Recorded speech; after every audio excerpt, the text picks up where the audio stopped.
Jadi kehidupan di dalam Tuhan adalah kehidupan yang harus dibangun. Iman pun dibangun. Gak bisa sekedar sekali dengar terus udah tahu. Karena saya gini dulu, saya kalau orang datang ke rumah, saya pasti orang itu duduk sama saya, pasti saya sharing firman. Saya nggak mau melewatkan waktu gitu. Setiap ada kesempatan saya akan bagi firman. Karena saya tahu firman itu adalah berkat. Jadi mungkin kita nggak bisa kasih uang sama orang. Kita punya firman yang kita bisa kasih untuk memberkati orang. Dan firman yang kita kasih itu membawa orang pada kekekalan. Uang habis itu habis, ya. Tapi firman Tuhan itu apa yang kita tahu dan kita buat, ya kan? Makanya kehidupan yang tanpa menabur tidak ada gunanya. Yes. Kehidupan yang menabur adalah kehidupan yang luar biasa, yang akan menuai dan menuai. Kalau kita mau menabur keuangan, ya kan? Keuangan pun akan datang ke kita. Gereja ini meskipun kecil, ya, kalau jemaatnya dengan apa adanya mereka menjadi orang yang mau menabur, ini gereja akan bertumbuh luar biasa. Dan orang-orang yang duduk adalah menjadi orang-orang yang diberkati. Amin. Ya kan? Itu suatu kepastian. Karena firman Tuhan bilang begini, ya kan? Selagi bumi masih ada, kita tinggal di bumi yang masih ada. Ya. Musim menabur dan menuai tidak pernah berhenti. Kehidupan ditentukan dengan apa yang kita lakukan. Amin. Jadi, ya kan, menjadi gereja Tuhan, mari kita belajar menabur. Ya kan? Karena kehidupan diberkati, ya kan, secara keuangan adalah kita kurang. Saya memang ya mengalir dengan apa yang Tuhan taruhkan di pikiran di hati saya, gitu. Karena saya melakukan. Kalau saya nggak melakukan, saya nggak berani bicara. Karena kalau hari ini saya ada, kehidupan saya diberkati, walaupun nggak sempurna yang saya lakukan, tapi saya sudah melakukan. Ya. Dan yang saya lihat, ya, kehidupan saya dalam pemulihan ekonomi adalah dengan menabur. Ya. Sebelumnya saya mau kenalkan, mungkin ada yang belum kenal, nama saya Ibu Jien. Saya tinggalnya di Jakarta dan di Bali. Dan saya berterima kasih untuk Pak Gembala dan Bu Gembala yang mempercayakan saya untuk berbagi kabar baik di tempat ini. Karena firman Tuhan, ya, Injil adalah kabar baik. Jadi apa yang saya sampaikan, menabur itu pasti menuai, itu kalau begitu. Karena kalau kita tidak melakukan, kita nggak bisa berharap, kita nggak akan timbul iman. Saya memberi pada saat saya nggak punya. Jadi kalau kita mau punya, baru kita memberi, ya kan? Kita nggak akan pernah punya. Karena kita harus melakukannya, prinsip-prinsip kerajaan Allah. Karena prinsip itu yang akan membuat kuasa Tuhan bekerja. Tuhan mengajarkan jalan kehidupan, jalannya seperti apa? Jalannya seperti itu, yang tertulis di firman Tuhan. Ya. Jadi seperti hukum, ya kan? Hukum gravitasi, ya. Hukum gravitasi, kita nggak usah berjuang, kita udah diinjak bumi. Karena hukumnya memang seperti itu. Kalau kita pergi ke bulan, hukumnya berbeda. Ya. Nah, kita hidup di dalam hukum kerajaan Allah. Hukum kasih. Di dalam hukum kerajaan Allah, semua ada tertulis di firman Tuhan. Dan kalau kita mengikuti hukum-hukum itu, seperti yang tadi bilang, menabur dan menuai itu adalah hukum kerajaan Allah. Ya kan? Kita menabur, kita menuai. Bahkan firman Tuhan bilang begini, di firman berkata ini, kamu akan menuai dalam segala hal. Di 1 Korintus 2 ayat 9 ya, kalau nggak salah, saya cek ya. Firman itu kalau kita hayati luar biasa dan memberikan solusi dalam hidup kita. Bukan hanya sekedar, tapi dia benar-benar memberi solusi. Nah, di sini dikatakan, kita baca ya, memberi dengan sukacita membawa berkat. Ya. Kita jangan pernah memberi kalau kita nggak dengan hati yang sukacita. Jadi di dalam Tuhan juga nggak ada paksaan loh. Kita harus melakukan firman benar-benar dengan iman. Memberi juga harus memberi dengan sukacita. Jadi kalau nggak memberi atau memang belum punya pengertian memberi, nggak masalah loh, gitu ya. Jadi ini di dalam Tuhan kita juga bukan bukan paksaan atau bukan gembala atau tuntutan hamba Tuhan ya, untuk saudara-saudara memberi, enggak. Tapi ini firman Tuhan adalah jalan. Jalannya ya ini. Jadi kalau kita pun belum punya hati, belum punya pengertian memberi, jangan, ya kan? Karena memberi tanpa hati yang penuh sukacita tidak akan menuai apa-apa. Ya. Tapi hukum memberi itu tetap ada dan memberi faedah. Ya. Nah, jadi ini yang mau saya bagikan, memberi dengan sukacita membawa berkat. Di sini dikatakan, janganlah ini orang yang menabur sedikit ya dengar firman akan menuai sedikit juga, dan orang yang menabur banyak akan menuai banyak juga. Ya. Hendaklah masing-masing memberikan menurut kerelaan hatinya, ya kan, ya. Jangan dengan sedih hati. Jadi kalau memberi dengan sedih, kenapa orang sedih memberi? Karena mereka tidak punya pengertian. Kalau orang sudah mendapatkan pengertian yang sesungguhnya dari arti memberi, nggak mungkin memberi dengan hati yang sedih.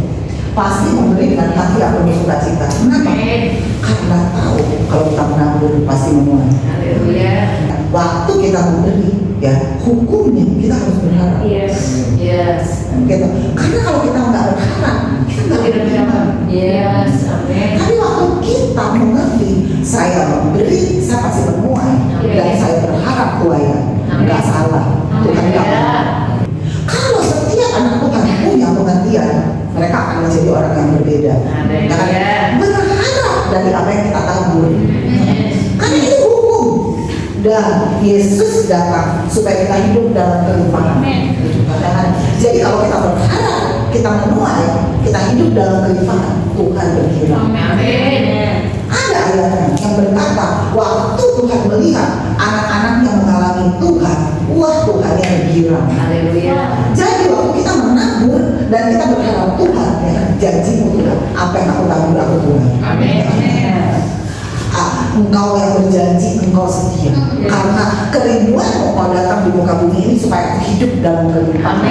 Dan inilah jalan kelimpahan. Oleh sebab itu aku mau menabur dengan sukacita, dan aku mau berharap tuayan dan tuayan dan tuayan.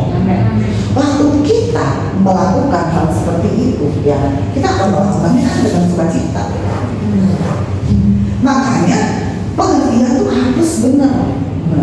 Kalau kita nggak punya pengertian yang benar, orang akan malas melakukan firman. Seperti ini firman gak ada manfaat, gak ada faedah. Ya firman gitu-gitu aja. Aku datang ke gereja, ya udah kan aku orang Kristen, ya kan. Kalau aku udah tetap buka di gereja, oh hari Minggu gue di gereja, tenang. Jadi datang ke gereja bukan untuk mencari tahu Tuhan saya, bukan untuk mau mengerti jalan Tuhan seperti apa ya. Apa gue mungkin masih dari jalan Tuhan masih melenceng, gitu kan? Enggak datang dengan hati yang sungguh-sungguh seperti itu, tapi datang cuma untuk sekedar separuh muka aja, bikin hati tenang. Oh saya udah gereja, banyak orang yang kayak gitu, gitu kan? Sekarang pernah dong orang baru dia kita suka di gereja, kayaknya kalau udah gereja itu udah aman, gitu. Padahal di gereja ngobrol, gitu kan? Padahal di gereja datangnya udah terakhir, gitu. Tapi nanti udah separuh muka, gitu. Apalagi kalau di Manado kan gereja dekat-dekat kan berjalan kaki. Ntar bilang gini, nanti coba kalau puji-pujian selesai, aku puji-pujian selesai gitu loh, baru gereja. Nanti udah mau akhir khotbah baru mulai banyak yang duduk gitu. Nah jadi karena kadang-kadang nggak punya pengertian di dalam pujian penyembahan. Nah sering orang Kristen, kenapa mereka tidak menjadi pelaku firman? Mereka banyak yang dibutuhkan, termasuk di dalam tuayan berkat di dalam kehidupan. Betul, saya waktu Tuhan bukakan hal-hal tentang menabur menuai, ya, saya lagi nggak punya uang, kehidupan lagi dalam tekanan, tapi saya punya perhiasan. Dan waktu itu Roh Kudus ingatkan untuk saya jual perhiasan saya. Lalu waktu itu saya lagi punya pergumulan karena mama saya tinggal sama saya dan mendatangkan ketidaknyamanan. Karena mama saya masih bawa adik-adik saya belum kawin, jadi rumah saya nggak begitu nyaman. Lalu ada hamba Tuhan datang khotbah di rumah saya, dia bilang ibu harus berdoa untuk dapat solusi. Karena kalau kehidupan ibu seperti ini nggak akan ada pemulihan hubungan ibu dengan bapak, gitu kan. Terus saya mulai merenung ya juga ya. Saya mikir, duit dari mana mau pindahin mereka, gitu kan. Tapi Tuhan itu punya solusi. Gitu. Lalu Tuhan menggerakkan saya untuk menabung perhiasan saya. Padahal saat itu suami saya itu lagi jadi orang yang paling pelit di dunia. Gitu. Benar yang secara ekonomi dan lain sebagainya, gitu. Nah tapi ya kan, itu kan bisa pakai orang yang lagi, yang bagi kita kayaknya nggak mungkin dia mau dari dia, gitu. Singkat cerita, saya jual perhiasan saya, gitu kan. Dan tidak ada, seingat saya nggak ngambil satu perak pun. Pokoknya saya menabung, saya tabung, begitu saya jual perhiasan saya itu. Dan tahu nggak saudara-saudara, ya kan? Padahal saya waktu itu nggak ada uang. Kalau mau tergoda supaya punya pegangan, uang yang saya tabung karena cukup besar. Perhiasan yang saya jual itu nilainya cukup besar pada waktu itu. Kalau saya tergiur karena saya lagi nggak kasih uang, lagi dalam tekanan ekonomi, ya. Kalau saya tergiur, lumayan buat pegangan. Buat saya nanti kalau kemana-mana nggak dikasih duit, saya bisa jajan, restoran dan lain-lain, kalau duitnya gede kok, gitu kan. Tapi puji Tuhan, saya menurut sama Tuhan. Ya. Saya tabur dan tahu nggak, saudara-saudara, nggak lama kemudian teman saya datang ke rumah, dia mau jual rumah gue, katanya gitu. Lu deh yang beli. Terus teman saya dekat juga sama suami saya, jadi ayo dong Pak Henry beli rumah aku, gitu-gitu pokoknya ngomongnya. Terus tiba-tiba suami saya, ya kan, bisa ngomong begini, tiba-tiba menjadi orang yang paling baik di dunia. Terus ada belanja, ya udah beli aja, apa-apa kok, kayak gitu. Hasil dari apa? Dari taburan dan mendapat uang. Amin. Banyak hal gitu. Saya pernah juga sakit, ya kan. Badan saya sakit sementara saya hidup tanpa obat. Jadi saya selalu cuma cari Tuhan, gitu. Dan rasanya waktu itu, ya kan, rasanya tuh jantung kayak ada yang cangkrem, ada yang pokoknya nggak nyaman. Mau bernapas saja susah gitu loh. Dingin kaki, ya kan. Lalu Roh Kudus ingatkan saya menabur. Aneh kan? Jadi menabur, makanya nanti saya jelaskan ini. Saya ada persiapan loh sebenarnya untuk bahas ini. Saya sudah persiapin yang lain di sini. Lalu Roh Kudus ingatkan saya menabur. Tenang dalam saya bangun. Kebetulan saya mencatat nomor rekening satu gereja. Lalu saya cari di mana itu ya, karena saya udah lupa kalau di mana kan, entah di mana. Apalagi lagi dalam keadaan sakit kan. Lagi kayaknya fokusnya ke gak nyaman gitu loh. Tapi saya cari, saya minta Tuhan tolong saya mau ketemu tuh nomornya, ketemu. Lalu begitu saya menabur, iman saya bangun. Waktu itu saya belum mengerti firman ini 2 Korintus 9 ayat, enggak yang di sini, yang di ayat yang ini nanti saya bacakan. Jadi kan tadi di sini dikatakan hendaklah masing-masing memberikan menurut kerendahan hatinya, ya. Kita harus rela, harus sukacita, jangan dengan sedih hati atau dengan kata paksaan. Sebab Allah mengasihi orang yang memberi dengan sukacita. Memberi dengan sukacita, tadi saya sudah jelaskan, harus memberi dengan pengertian dan pengharapan. Bukan berharap sama manusia, tapi berharap kepada Tuhan. Tuhan adalah firman. Kita berharap sama firman. Firmannya berkata kamu menabur menuai. Itulah pengharapan kita, gitu kan. Kita pasti akan melakukan dengan sukacita, ya. Lalu di sini ada apa? Dan Allah sanggup melimpahkan segala kasih karunia kepada kami, ya kan? Segala kasih karunia itu berbicara segala hal. Jadi kita menabur, kita bisa menuai apa aja? Pemulihan rumah tangga, ya kan? Kita bisa menuai pemulihan rumah tangga, menuai kesembuhan, menuai uang, menuai segala sesuatu dari apa yang kita tabur. Asalkan kita menaburnya dengan pengertian, dengan sukacita, ya kan, dengan berharap. Itu kunci-kuncinya, gitu. Dan inilah jalan Tuhan. Nah, kalau saudara mengikuti, saudara akan tahu. Jadi waktu hati kita, ya kan, berseru dan kita terus minta tuntunan, terus minta hikmat dan tuntunan yang akan mendatangi kita. Untuk apa? Untuk mendatangi perwujudan apa yang kita minta. Dan dia terus, ya. Makanya kita kehidupan Kristen harus memiliki konsisten. Gak bisa habis minta ya udah, terus berharap nanti datang sendiri. Konsisten. Ya. Karena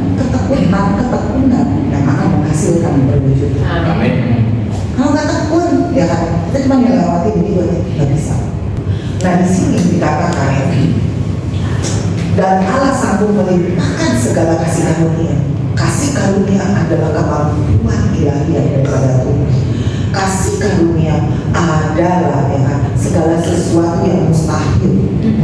Itu yang namanya kasih karunia. Itu yang namanya anugerah. Bahkan kemampuan yang kita nggak bisa, Dia bisa memampukan karena kita diberikan kasih karunia.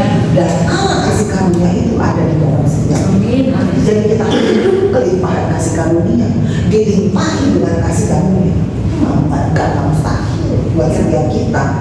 Karena kita harus membangun kesadaran, saya ciptaan baru, ya, ciptaan baru yang baru. Karena saya sudah lahir baru, ya, kita harus benar-benar menyadari karena saya ciptaan baru, saya sudah ditebus, saya layak, saya telah memiliki hubungan dengan Tuhan. Yohanes 17 ayat 3 berbicara hubungan.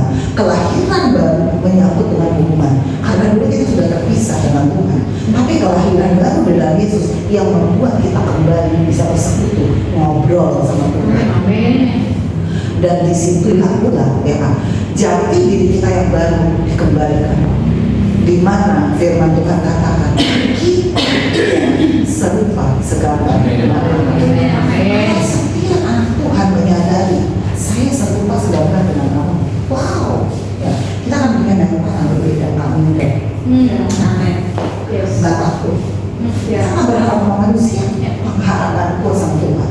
Aku tabur 100.000. Aku berharap, bukan berharap sama siapa-siapa, taburannya berharap sama Tuhan. Amin. Tuhan adalah firman. Kita berharap sama apa yang Tuhan katakan. Tuhan, apa yang aku tabur. Yang taburan apapun yang pernah kita lakukan, benar-benar kita mengalami doa. Mungkin kita sudah lama mengatur, tapi kita tidak punya pengertian berharap pada taburan. Ya. Mari kita sekarang berharap pada setiap taburan. Karena apa yang kita tabur harus, bahkan kita harus berdiri, harus berdoa.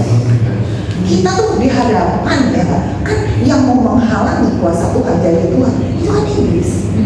Kita harus jadi orang yang galak sama dia, nggak bisa. Harus jangan. Contoh, ya kan, ya, seorang perempuan yang mendatangi hakim yang lain. Hakim yang lain itu gambaran iblis, ya. Dia datang untuk meluluskan perkaranya, tapi kan hakim yang lain selalu menolak. Dia menyadari jati dirinya, dia menyadari dia benar. Kita harus menyadari, gue orang benar, gue orang kudus, gue anak Allah. Jadi dengan keyakinan si janda, dia terus-menerus mendatangi si hakim yang lain. Kamu harus meluluskan perkaraku, kamu harus meluluskan perkaraku. Ya. Kenapa dia melakukan hal itu? Karena dia tahu iblis harus didatangi terus-menerus. Kita harus kasih tahu dengan keyakinan, gue benar, lu gak bisa, macam-macam. Gue benar, lu harus lulusin gue. Gitu. Nah, jadi kita setan juga kayak gitu. Kita tahu dia penghalang. Ya, apa yang gue tabur aku kasih Tuhan. Tidak ada penghalang-penghalang yang menghalangi taburanku. Aku perintahkan tuayan apapun datang dalam hidup kita yang harus berdiri. Makanya kekristenan itu, ya, harus membangun iman.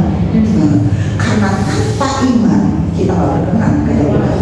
Iman itu menyerahkan hati Tuhan. Jadi kalau kita berdiri, ya kan, ya, di hadapan masalah kita dengan iman, ya, Tuhan senang. Karena apa? Ya kan? Karena waktu kita beriman, Tuhan disenangkan. Saya kadang-kadang, saya hidup tanpa obat, ya, saya udah sering. Kadang ada tergoda, mau ke dokter, kayak itu mau apa. Tapi terus kembali lagi, kalau aku tidak hidup dengan iman, aku sudah bangun iman. Aku menurun imannya, dan yang menyenangkan hati Tuhan adalah iman. Saya bangkit lagi, gitu. Kita harus punya iman yang teguh kepada setiap janji Tuhan, supaya kita nggak pernah dibawa turun sama si iblis. Kita anak Tuhan, kita harus lebih berminat kepada firman Tuhan. Karena firman Tuhan nggak mungkin bohong. Dia bilang bisa aja bohong. Tipu daya, namanya juga dunia di bawah kuasa sejarah, ya kan? Dia mau mengeruk apapun untuk kekayaan, keserakahan.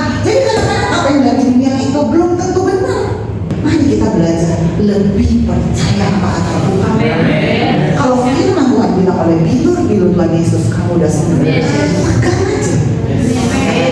Kalau kita misalnya kayaknya nggak yakin, ngomong sama Tuhan ini benar loh, gue nggak percaya gitu. Kan sering kan kita aminin, iya, tapi sesungguhnya kita nggak percaya.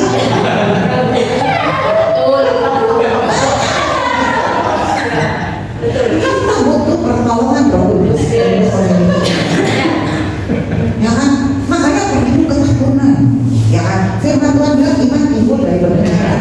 Kalau kita belum punya keyakinan yang konsisten memperkatakan firman, karena firman itu perlu dimengerti. Ya. Makanya ada ayatnya gini, kebenaran yang kamu ketahui, kebenaran itu yang akan memerdekakan. Jadi pengertian itu harus ada. Begitu pengertian datang, kita tanam di hati. Waktu baru ditanam di hati, itu baru jadi benih. Belum bertumbuh, masih ada godaan tuh. Alah itu bohong, itu nggak benar, gitu kan. Itu kita perlu membangun, ya membangun dengan cara gimana?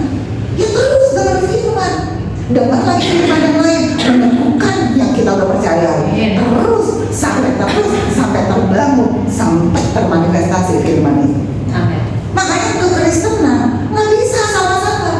Kalau cuma salah-salah datang gereja, ya aneh. Saya bukan mengintimidasi. Nanti saudara nggak mengenali Tuhan. Iya. Ya kan? Karena kita di gereja harus berbicara apa adanya. Hukum-hukum yang saya tadi ajarkan itu kebenaran. Kalau saudara mengikuti, belajar dari yang kecil, gitu kan? Belajar dari yang kecil dan bersyukur kalau saudara tuh belum sukses gitu loh waktu memberi. Karena kalau memberi udah sukses, memberinya masih 1 M kan berat. Ya.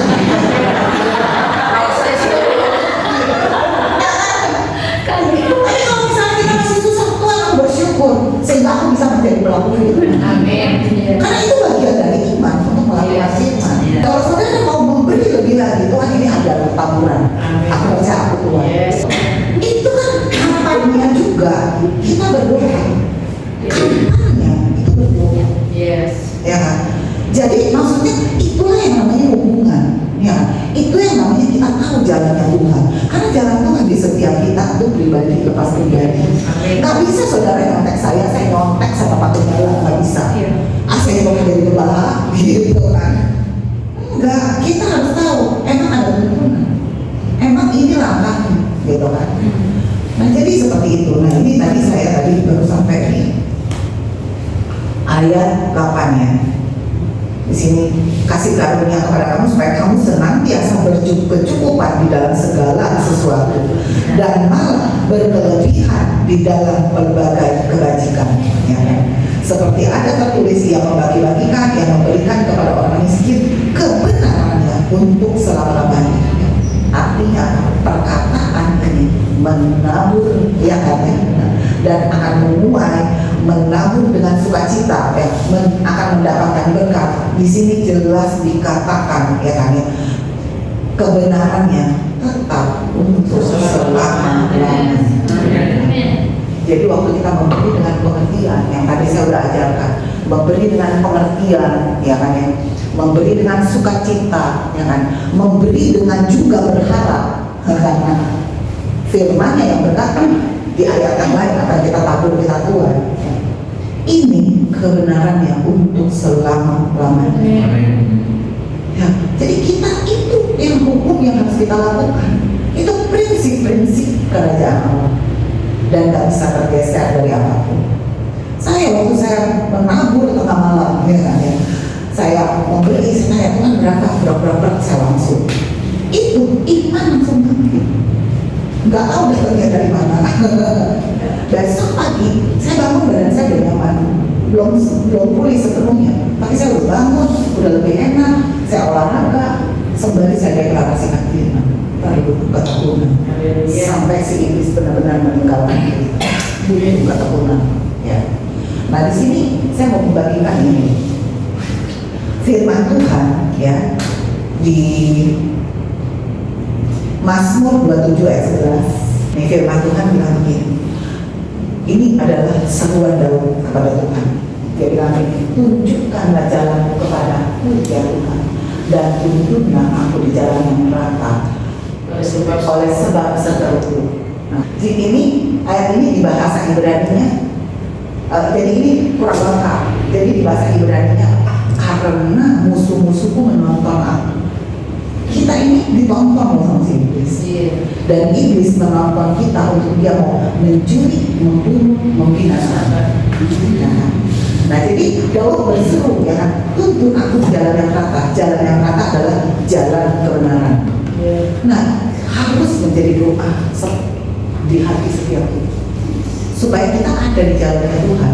Karena di jalan Tuhan adalah jalan kebenaran, ada kehidupan, ada berkat, ada keselamatan, ada jalan keluar dalam segala hal. Nah, jadi ini yang harus menjadi seruan di hati kita. Daud aja berseru seperti itu, ya kan? Karena Daud tahu kalau Tuhan menuntun dia di jalan yang Tuhan, dia aman. Ya. Dan yang selanjutnya, kalau kita lihat di bahasa Ibrani-nya itu, karena musuh kita menonton kita, ya kan? Kan iblis berjalan keliling seperti singa mengamuk, mau terkam kita. Tetapi kalau kita mulai mengerti, ya kan, kita akan menjadi penakut. Karena setiap masalah dalam kehidupan kita, jangan kita berpikir ini akhir dari hidup kita, ini kesengsaraan kita, ini bakal membelenggu kita. Kalau kita terus-menerus berpikir ke sana, kita dibawa ke dunia orang mati, dan kita pun dibunuh sama si iblis yang datang untuk mencuri, membunuh, membinasakan. Kita waktu menghadapi masalah, kita harus memposisikan diri kita dengan iman kepada apa yang Tuhan katakan.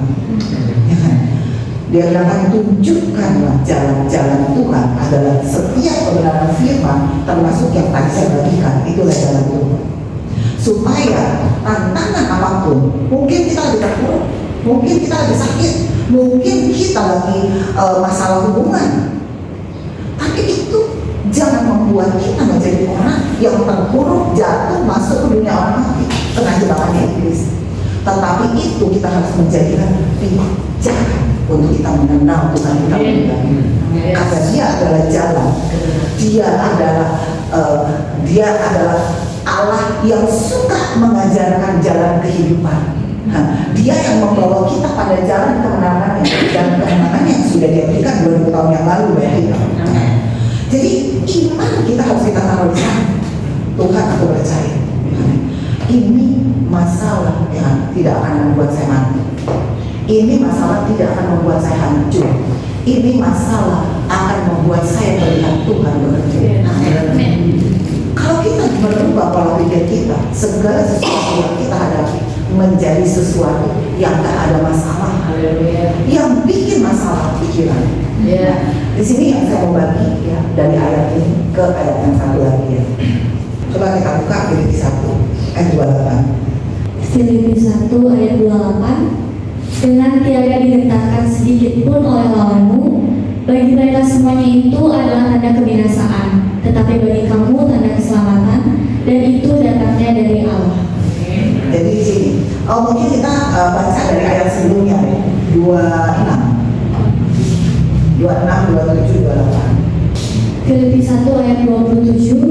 Hanya hendaklah hidupmu berpadanan dengan Injil Kristus, supaya apabila aku datang, aku melihat, dan apabila aku tidak datang, aku mendengar, bahwa kamu teguh berdiri dalam satu roh, dan sehati sejiwa berjuang untuk iman yang timbul dari berita Injil.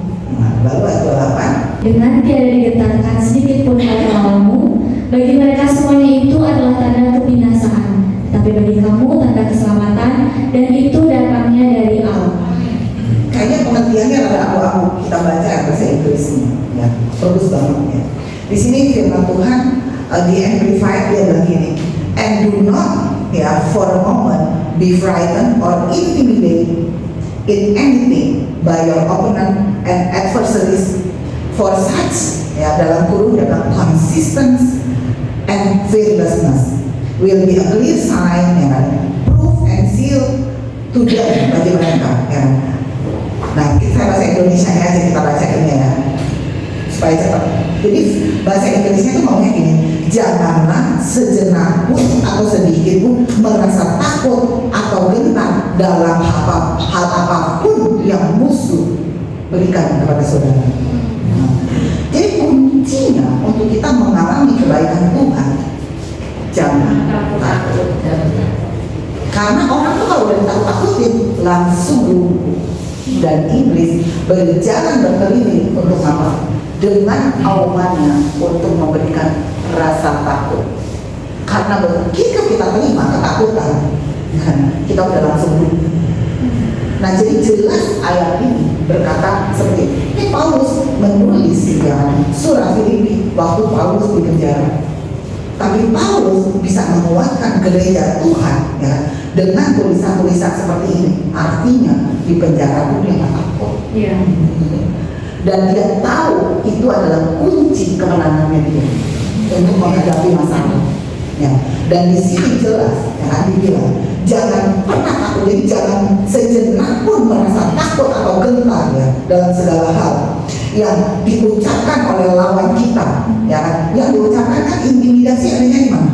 Di pikiran, misalnya, lu gak bakalan ada pekerjaan, umur lu udah berapa, lu pintarnya apa, gitu kan? Terus pikiran-pikiran dari musuh, jangan takut, jangan pernah takut untuk kita menjadi susah pada makan dan lain-lain. Karena ini susah, lu nanti mau kasih makan apa sama anak lu? Kan, lu gak ada kerjaan lu nanti gak bisa bantu orang tua lu. Itu pikiran di situ kan yang suka mengganggu dan itu pada umumnya berkecamuk di setiap orang. Ya mungkin dengan kata-kata yang berbeda, tapi sesuai yang mau nakut-nakutin orang. Mungkin orang cuma sakit pusing dikit aja, ini datang bilang, lu nggak tahu bentar lagi itu jadi kanker. Sakit ini Google, ini benar nggak ya? Semua itu sering, oh ini kurang pas, lagi yang lain, gitu kan?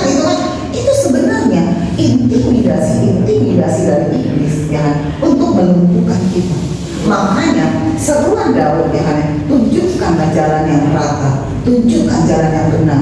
Ini loh Tuhan menunjukkan, jangan takut dalam segala hal apapun yang sepertinya krisis mau datang. Kata orang-orang di mana-mana, tahun 2025 akan menghadapi bla bla bla bla bla, tahu nggak? Tahun 2025, kita harus balikkan pikiran dunia. Karena pikiran dunia dan pikiran Tuhan itu berlawanan.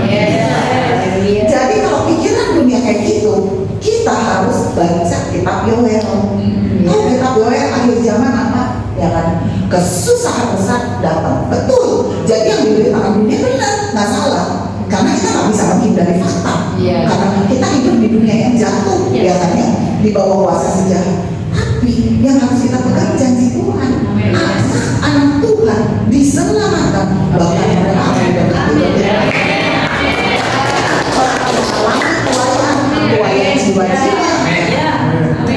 Nah, kunci-kunci dari kitab Yoel kita juga harus pelajari. Karena di kitab Yoel bilang apa? Pada hari itu kita harus memisahkan diri. Artinya menguduskan pola pikir yang salah-salah itu, supaya kita tinggal di dalam kebenaran yang benar. Kalau kita menjadi orang-orang yang mau dipisahkan dari dunia bukan kita udah gak bisa berteman sama orang, udah bisa dipisahkan dari dunia. Artinya semua pola-pola dunia, pikiran dunia kita buang, dan kita mendekatkan diri sama Tuhan untuk kita fokus sama pikirannya Tuhan, tuntunannya Tuhan, terus menerus, kita akan menjadi anak-anak Allah yang diberkati dan mengalami penuaian dalam segala hal. Jadi gak usah takut, Tuhan membela kita. Jadi kalau dunia lagi ketakutan, kita mestinya tertawa, karena orang dunia resesi, kita resepsi. Kita hidupnya pesta loh di dalam Tuhan mengundang orang-orang untuk datang ke pesta, bukan ke pemakaman. Tapi kan banyak yang bilang, oh gue lagi sibuk, baru kawin. Artinya orang-orang yang tidak mau mendekatkan diri kepada Tuhan, orang-orang yang gak mau dirubah pola pikirnya untuk memiliki pikirannya Tuhan. Karena pertobatan adalah perubahan pola pikir, bukan sekedar gak berdosa, tapi perubahan di sini, karena perubahan pola pikir yang akan membuat kita kehidupannya diberkati. Coba kalau kita ngikutin dunia yang berkata resesi itu kita mulai stres, duit nggak datang, badan sakit. Stres itu mengakibatkan tubuh sakit.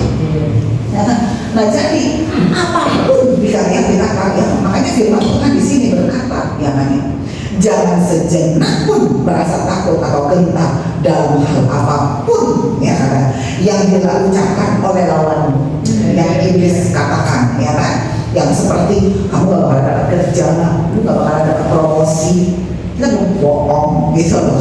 Jadi katakan balikkan pikiran, kita harus memiliki pikiran yang sebaliknya. Bohong, aku anak Allah, perkenanan Tuhan ada padaku, perkenanan manusia juga ada padaku. Apa yang aku kerjakan berhasil, promosi dan justru suara makin kencang yang gak benar, makin kita lawan, dan yang kita lawan harus kalah. Karena janji Tuhan kita lebih daripada pemenang. Makanya jelas Firman bilang jangan takut. Kenapa jangan takut? Kita di backup sama Tuhan. Amin. Hidup kita tuh di backup sama Tuhan. Tetapi kalau kita ya di dalam Tuhan, kita berpikir negatif dan memperkatakan yang kita nggak ada backup dari Tuhan. Kenapa?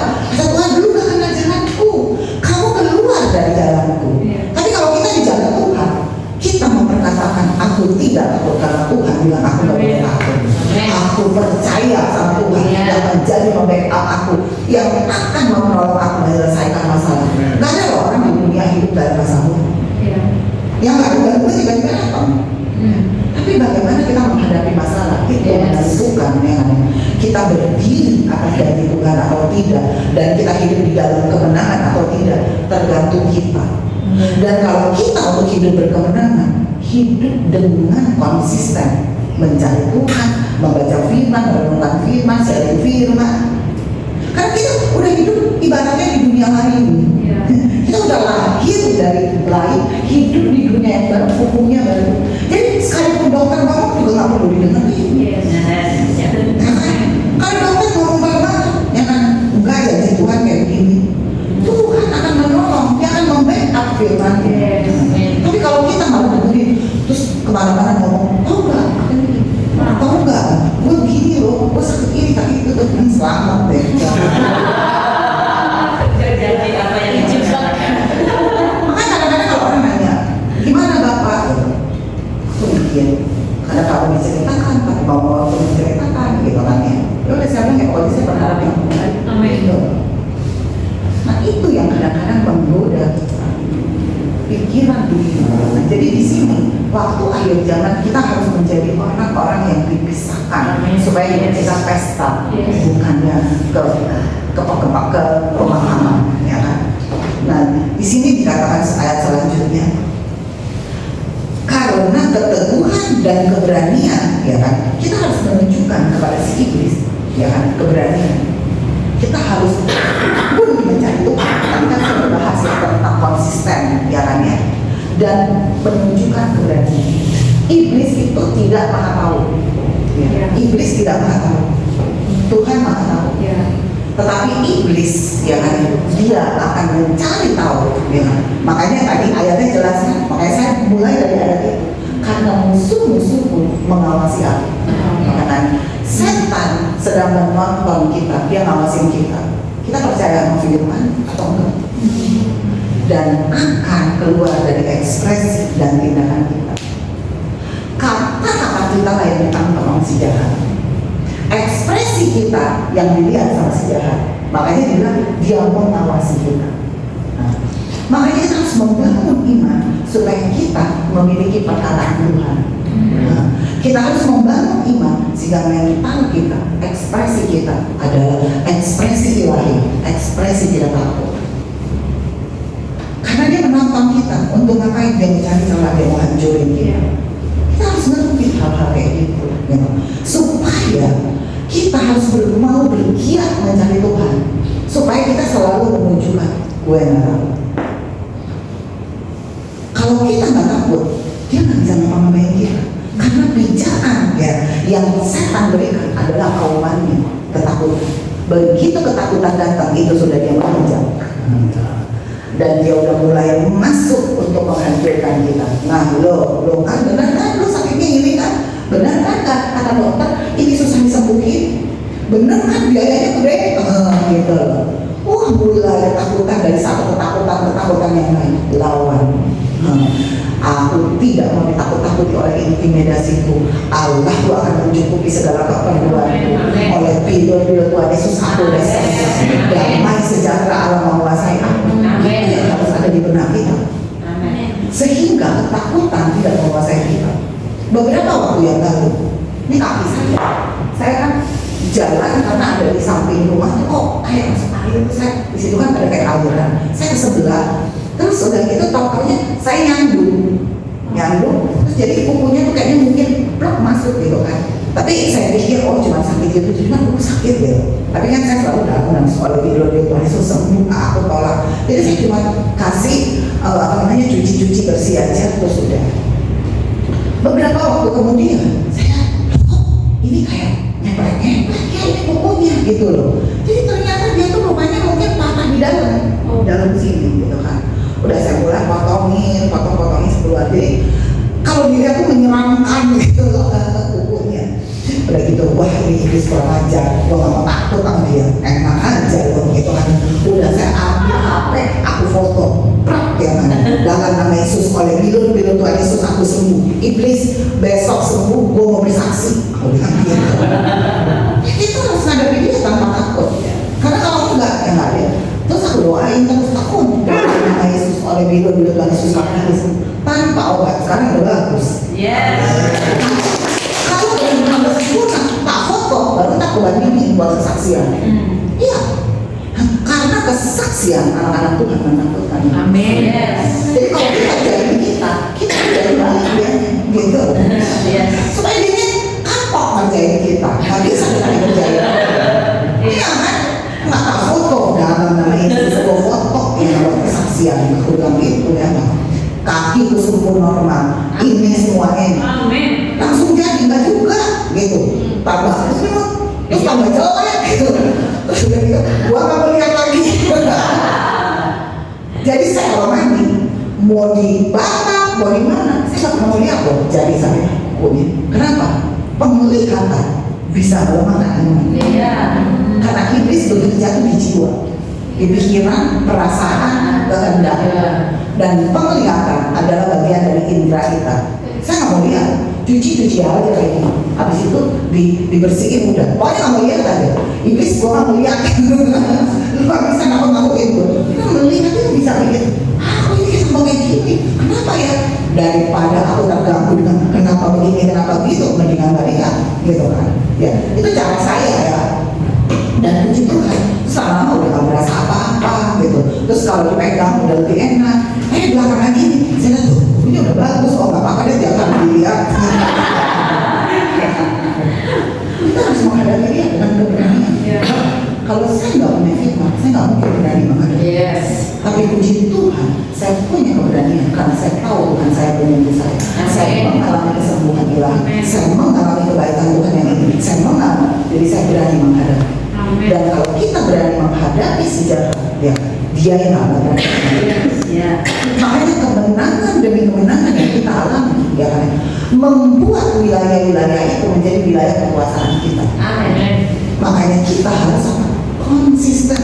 Ini jelas banget ayatnya tuh berkata seperti ini. For such dalam kurung consistent dan fearlessness, ya kan ya. Jadi keteguhan, ya kan ya, dan apa ya kalau misalnya nggak ada ketakutan gitu loh. Jadi pokoknya di sini kita harus bertekun ya dan kokoh gitu, nggak ada ketakutan gitu kan. Dan di sini dikatakan keberanian. Jadi kan nggak takut kan artinya berani kan. Jadi konsisten ya dan berani menghadapi. Tadi saya kasih contoh ya. Seperti itu merupakan tanda bukti yang jelas dan materai bagi mereka mengenai kehancuran ya, yang akan segera terjadi. Jadi artinya gini loh, kalau kita nggak takut, kalau kita konsisten, itu kita ya, sedang menunjukkan, sedang memateraikan itu kehancuran buat lu, gitu loh, itu artinya. Karena kita berani menghadapi. Jadi di sini dikatakan, gitu, di bahasa Inggrisnya sih, kalau bahasa Inggris soalnya beda.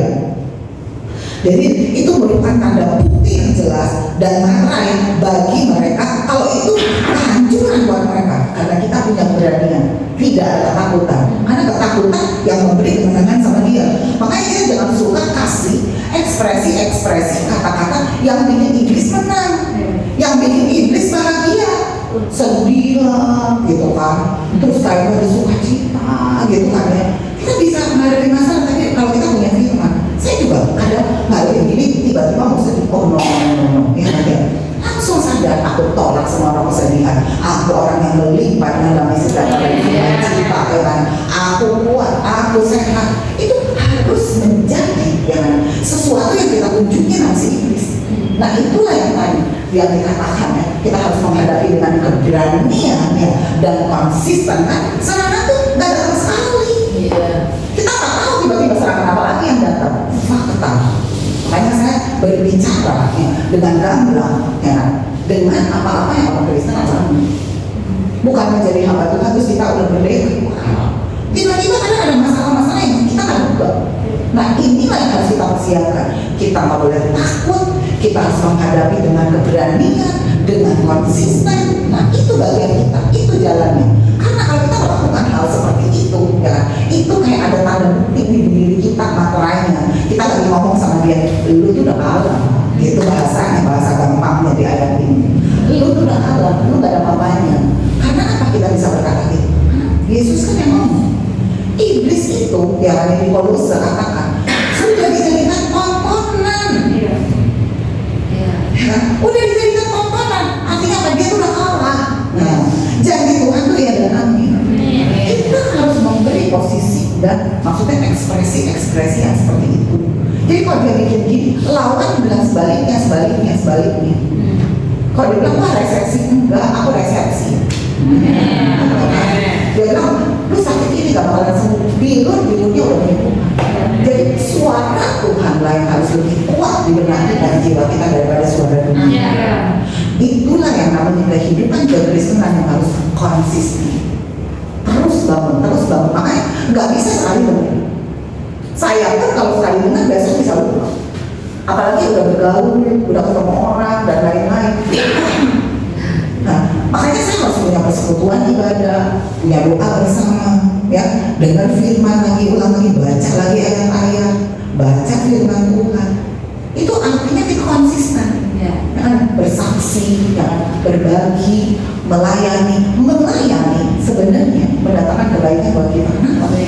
Karena kita dibawa pada kehidupan yang konsisten. Waktu kita melayani, firman itu pedang bermata dua. Kesana atau kesini, kita diingatkan kan itu firman-firman terus gitu. Jadi melayani itu jangan kita pikir, gue capek. Kalau kita sebagai hamba Tuhan berpikir melayani itu capek, kita mesti bertanya, gue benar apa enggak kerohaniannya? Karena orang yang melayani, ya, dia harus melayani juga dengan sukacita. Karena melayani itu ketakutan. Kita harus bisa mengolah, ya kan, ya, kehidupan ini yang membawa kita berada di dalam damai sejahtera, sukacita dan kegembiraan, sehingga kita ya hidupnya nggak berat. Dan firman Tuhan bilang, marilah kepadaku kamu yang lesu dan berbeban berat. Jangan kita kasih orang kayak gitu karena kita juga bebannya lebih berat lagi. Kita harus menjadi orang yang benar-benar udah merdeka, nggak ada beban, sehingga kita bisa menolong orang terlepas dari beban-beban mereka. Makanya kalau lagi capek, liburan yang ada, mau apa terserah gitu loh. Kita harus mengolah untuk hidup kita happy. Ya, saya kadang-kadang sering juga kan, waduh, mau siapa nih buat ke pantai? Iya benar, siapa nih buat ke pantai? Kan? Ya di situ aku ada ketemu orang, belum tentu juga ngomongin rohani apa gitu, bawa anjing apa gitu. Karena aku kalau kayak gitu tuh happy gitu. Kita harus mengolah semua ini, karena itu kan nggak salah. Sehingga akhirnya kita capek, jenuh, terus kita kesel. Nah, kata Tuhan, kenapa lu kesel gitu loh? Kan orang itu tertipu dari salah berpikir. Karena waktu kita berpikir benar, berpikir seperti Tuhan, baru mulai melakukan firman Tuhan, kemerdekaan berkata. Saya kasih contoh satu lagi, baru saya tutup. Saya kemarin ini kan bawa suami saya ke dokter saraf gitu. Lalu kan sebelumnya masuk rumah sakit. Terus dokter bilang, Bu, ini sarafnya udah kenanya udah lama loh. Hah? Masa sih dok? Iya udah lama. Cuman yang terakhir kenanya tuh di pas dia punya gula darah dulu. Jadi gula darah itu kalau drop, menurut kedokteran itu lebih berbahaya daripada dia naik. Karena kalau dia turun, drop itu nyerangnya ke talamus, gitu loh, ke demensia. Terus udah gitu, kamu periksa bisa loh Bu sekarang. Makanya saya bilang sekarang hal kayak gitu canggih gitu. Godaan gitu loh orang. Terus kalau ibu mau boleh, cuma mahal katanya. Kapan kena urutan-urutannya? Saya pikir mau ngapain ya? Mesti ngeluarin misalnya 2 juta buat cari-cari tahu, emang ada kerjaan ya. Mendingan buat nabur kali ya, nabur di dokter gitu kan. Terus dari iya, kamu terus udah gitu saya nanya gini, dok, ya, terus dia jelasin, Bu, ini betul katanya. Saraf manusia itu terdiri dari berjuta-juta yang kecil-kecil dan gini-gini kan, kasih gambaran. Lalu gitu kan, dengan perjalanan waktu itu banyak saraf-saraf yang putus-putus dan lain-lain sampai ke orang tua harus mengalami ceritanya. Terus dari itu, waduh, dalam hati saya nih, langsung saya, kalau saya kan, kalau orang ngomong negatif saya nggak pernah mau terima gitu. Saya balikkan dengan firman, makanya kita masih punya firman dalam hati.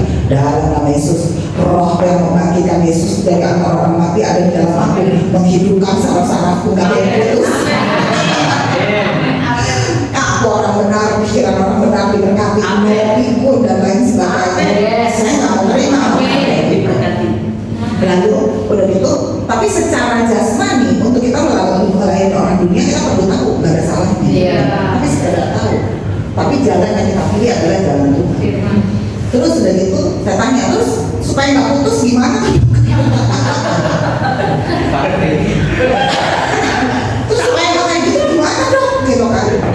Bu, dia bicara orangnya si aku lihat orangnya. Aku nggak tahu dia Kristen atau enggak. Bu, gini aja.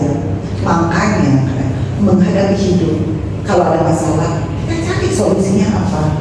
Nah gitu, artinya nggak boleh stres kan. Nah, jangan membawa kepada stres gitu yang berlebihan dan lain-lain dan lain-lain. Firman Tuhan bilang di Amsal 10 ayat 10 kalau nggak salah, tapi bahasa Indonesia-nya makanya kadang-kadang kita perlu dengan orang lain yang memperjelas ayat-ayat firman Tuhan dari bahasa Indonesia, karena kadang bahasa Indonesia itu nggak tepat gitu loh. Di ayat ini bahasa Indonesia tulisannya gini, kenangan orang benar diberkati. Kan kesannya, oh kenangan-kenangan kita tuh diberkati gitu kan. Pikirannya gitu kan. Ternyata ayat itu berbicara pikiran orang benar diberkati. Jadi pikiran orang benar adalah pikiran Kristus, pikirannya Tuhan. Nah, pikiran orang benar diberkati gitu. Dulu gitu aku nggak tahu ayat itu, langsung tak tumpang tangan dalam nama Yesus aku orang benar, pikiran orang benar diberkati. Tidak pikun. Kita melewati banyak hal. Saya beriman seperti ini bukannya langsung jago, melewati kegagalan, melewati salah kaprah, macam-macam. Ya, dulu saya saking beriman sampai anak saya pun saya tidak kasih obat, mau mati dia karena suami itu dibawa ke dokter. Ya saya gini aja orang mau beriman ngapain sih? Ya benar. Tetapi itu kan bukan benar saya. Akhirnya waktu anak saya mau mati kan, aku gigit gininya gara-gara demam tinggi, saya cuma tengking doang gitu kan. Lalu waktu dalam keadaan kayak gitu saya cari Tuhan, kok ini nggak berhasil gitu kan? Bukannya iman, saya udah beriman begini gitu. Kalau terus ngajarin, kan kita kan lagi berjalan untuk terus diajari dari yang salah jadi benar. Justru kita nggak usah takut salah. Saya puji Tuhan gitu, kan juga Tuhan nggak bikin celaka, karena Tuhan tahu saya mengandalkan Dia gitu. Lalu Tuhan ngajarin, itu anaknya kan bukan anakmu sendiri, ada bapaknya gitu. Jadi kamu juga harus mau mendengarkan suami kamu. Nah disitulah saya belajar, saya nggak bisa pakai iman saya. Nah sesudah itu saya lebih bijak. Dalam arti, kalau anak saya yang sudah lebih ngerti, kalau misalnya mereka sakit, dia tanya, saya tanya, kalau yang kecil saya tanya suami saya, karena kan anaknya kan belum bisa menentukan, gitu kan. Pak ini begini atau apa gitu. ya udah bawa ke dokter. Tapi kalau udah punya pengertian saya tanya, Kesa, udah mama aku sakit nih gini-gini, ya udah mau doa ke dokter gitu kan. Terus anak saya yang satu tuh gampang gitu loh menerima apa yang saya lakukan. Mah kamu obat, mau dokter doa aja. Ya udah jangan bilang papa ya. Jangan bilang ke rumah papa gitu kayaknya. Karena ya kan, kalau dia kan sama bapaknya, bapaknya teriak, saya kan yang salah jadinya. Ya udah kalau mau beriman jangan ngomong papa, mau doain. Apa sih? Gitu. Karena apa? Ya kan? Kalau ada di sekitar kita orang yang ragu, apalagi orang itu tertaut dengan kita, nggak bekerja. Iya. Gitu. Makanya butuh kesepakatan. Kalau nggak ada sepakat nggak berjalan. Tapi kalau misalnya dia bilang, "Mam, obat aja deh," gitu kan. Kadang-kadang udah lebih gede, udah malah obatnya macam-macam, jadi malah obat dulu. Obat aja deh, Mam. Padahal waktu kecil biasa beriman. Ya udah saya mau doa.